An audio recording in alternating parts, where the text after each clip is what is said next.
Eu sou juiz da execução penal há 21 anos, juiz há 26 anos. E vou à penitenciária todo mês. Já fui até repreendido por ir à penitenciária todo mês. O que esse juiz está fazendo na penitenciária todo mês? Só que é a lei que me manda ir na penitenciária todo mês. Mas por que o juiz vai à penitenciária todo mês? Porque a lei manda. E eu vou. Quando ocorreu, eu sou do Amazonas, quando ocorreu a rebelião, que morreram 64 presos, em janeiro de 2017, eu estava em casa, foi um delegado da Polícia Federal que me chamou para ajudar no fim da rebelião. Os corpos todos amontoados, tudo jogado na frente da penitenciária. Eu, a princípio, eu nem estava atendendo o telefone, porque eu estava no recesso, não estava trabalhando, não estava no plantão. E cheguei lá, aquele caos todo, a polícia não sabia o que fazer, e eu percebi o que acontece com a segurança pública com relação ao sistema penitenciário, é justamente isso. É sempre um experimento, é sempre gente aprendendo, não existe um conhecimento concreto sobre o que acontece no sistema penitenciário. A gente fica falando de sistema penitenciário, fica falando de preso, mas ninguém cria um conhecimento, cria um estudo, ouve e dialoga com aquelas pessoas que estão lá, primeiro. Então estava todo mundo perdido. Por que perdido? Porque o secretário, mesmo delegado da Polícia Federal, há anos, a primeira vez que ele estava lidando com o sistema penitenciário era aquela. Isso já foi falado aqui, da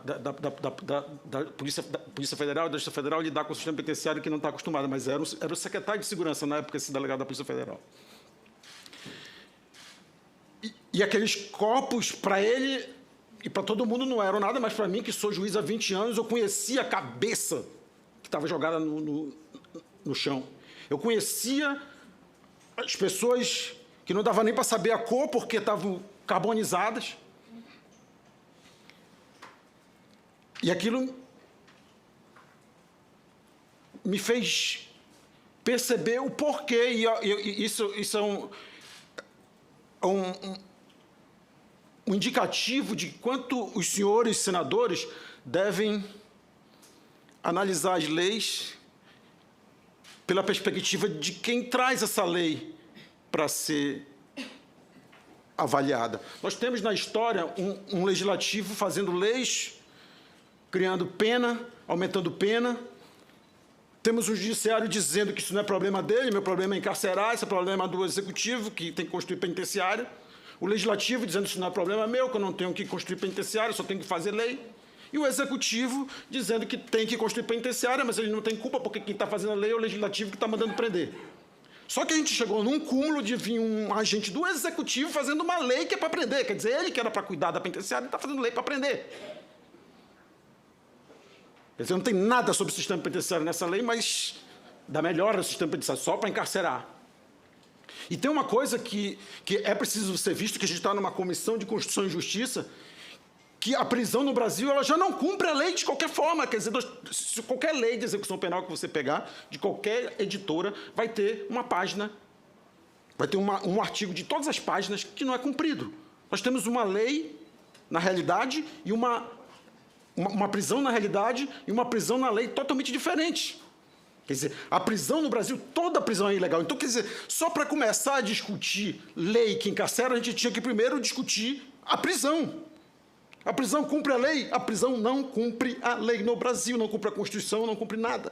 Quer dizer, nós temos um pacote que já é um absurdo, porque ninguém pode fazer um pacote de lei, porque as leis são feitas com princípios, com normas. Quer dizer, a lei ela é feita depois de um estudo. Quer dizer, você faz um pacote, muda um artigo de um artigo de outro, um artigo de outro. Não pode dar certo isso, porque ele não percebeu a estrutura daquela lei. Isso acontece muito na execução penal, que é o que eu estudo.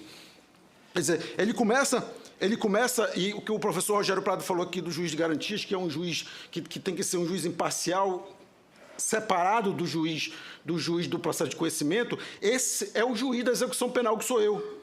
Porque o juiz da execução penal ele foi pensado, em 1984, justamente como um juiz isento. Porque quando o juiz condena, ele já emitiu um conceito sobre aquele fato. Quer dizer, ele já violou a imparcialidade dele, ele condenou, ele disse que o rapaz é culpado. Então, o juiz da execução penal, ele é um juiz para ser imparcial, para não julgar mais nada com relação ao fato. Por quê? Senão ele vai estar condenando a pessoa 2 vezes pelo mesmo fato. Quando uma pessoa é condenada, acabou o fato.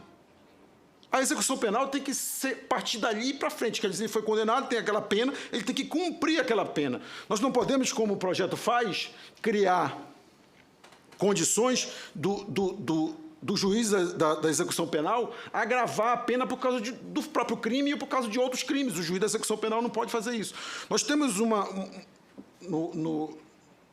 no parágrafo 2º, mudando a lei de execução, a lei de crimes hediondos, dizendo que o juiz do processo de conhecimento pode impedir a progressão de regime. Ele não deve pedir progressão de regime porque ele não é o competente para isso. A progressão de regime é do juiz do processo de execução.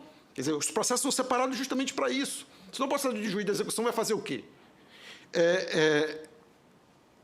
Várias questões aqui desse projeto, o seu conhecimento de medicina, com o seu conhecimento, o senhor deve saber da história de Lombroso, mas tem várias questões lombrosianas nesse processo. Esse criminoso habitual é do Lombroso.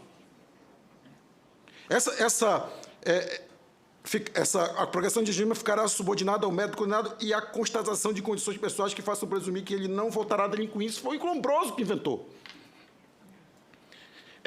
Quer dizer, como uma mãe de Ná na execução penal saber se a pessoa vai delinquir ou não mais. Quer dizer, a execução penal ela tem que ser dentro do princípio da legalidade, não apenas sem lei. Quer dizer, o cidadão tem que cumprir aquela pena que está na lei, não pode ter mais subjetividades, análises que ele não saiba de onde vem aquilo objetivo, que ele não saiba daquilo. Senão é um arbítrio na execução penal.